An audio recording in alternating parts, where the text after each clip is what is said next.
Grimm's Fairy Tales by Jacob Grimm and Wilhelm Grimm. Jorinda and Jorindel. There was once an old castle that stood in the middle of a deep gloomy wood, and in the castle lived an old fairy. Now this fairy could take any shape she pleased. All the day long she flew about in the form of an owl, or crept about the country like a cat. But at night she always became an old woman again.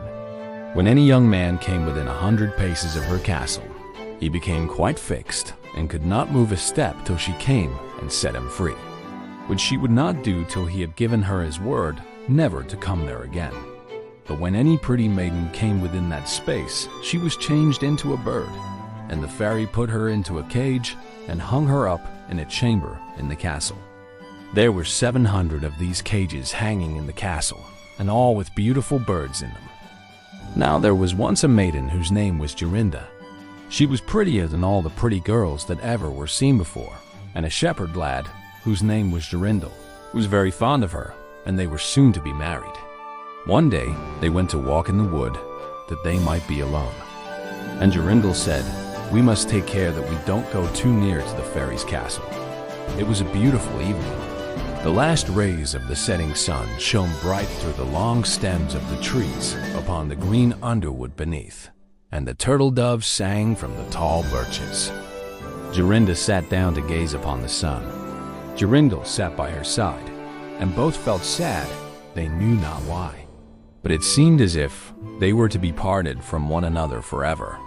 They had wandered a long way, and when they looked to see which way they should go home, they found themselves at a loss to know what path to take. The sun was setting fast, and already half of its circle had sunk behind the hill. Jorindel on a sudden looked behind him, and saw through the bushes that they had, without knowing it, sat down close under the old walls of the castle. Then he shrank for fear, turned pale, and trembled. Jorinda was just singing. The ringdove sang from the willow spray, "Well-a-day, well-a-day." He mourned for the fate of his darling mate, "Well-a-day," when her song stopped suddenly.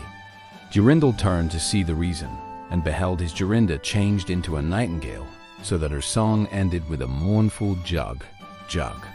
An owl with fiery eyes flew 3 times round them, and 3 times screamed, "To-hoo! To-hoo! To-hoo!" Jorindel could not move. He stood fixed as a stone, and could neither weep, nor speak, nor stir hand or foot. And now the sun went quite down. The gloomy night came. The owl flew into a bush. And a moment after the old fairy came forth pale and meager, with staring eyes and a nose and chin that almost met one another. She mumbled something to herself, seized the nightingale, and went away with it in her hand. Poor Jorindel saw the nightingale was gone, but what could he do? He could not speak. He could not move from the spot where he stood. At last the fairy came back and sang with a hoarse voice, "Till the prisoner is fast, and her doom is cast, there stay. Oh, stay. When the charm is around her, and the spell has bound her, I away, away." On a sudden Jorindel found himself free. Then he fell on his knees before the fairy, and prayed her to give him back his dear Jorinda. But she laughed at him, and said he should never see her again. Then she went her way. He prayed, he wept, he sorrowed, but all in vain. "Alas," he said, "what will become of me?"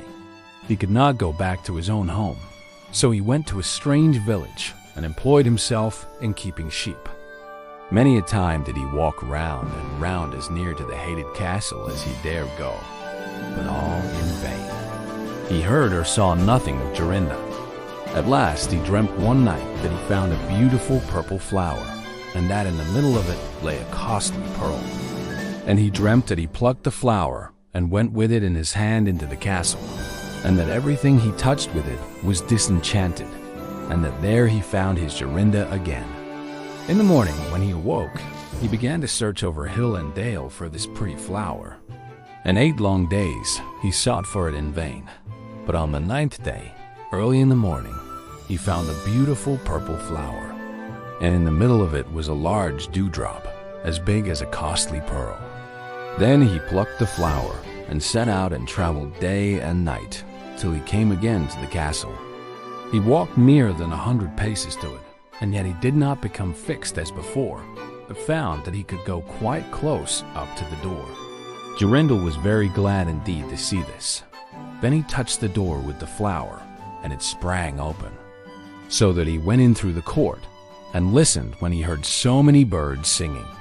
At last he came to the chamber where the fairy sat, with the 700 birds singing in the 700 cages. When she saw Jorindel, she was very angry and screamed with rage. But she could not come within 2 yards of him, for the flower he held in his hand was his safeguard.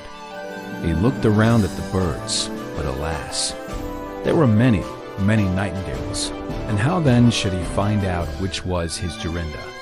While he was thinking what to do, he saw the fairy had taken down one of the cages and was making the best of her way off through the door. He ran or flew after her, touched the cage with the flower, and Jorinda stood before him and threw her arms round his neck, looking as beautiful as ever, as beautiful as when they walked together in the wood. Then he touched all the other birds with the flower, so that they all took their old forms again. And he took Jorinda home, where they were married, and lived happily together many years. And so did a good many other lads, whose maidens had been forced to sing in the old fairies' cages by themselves, much longer than they liked.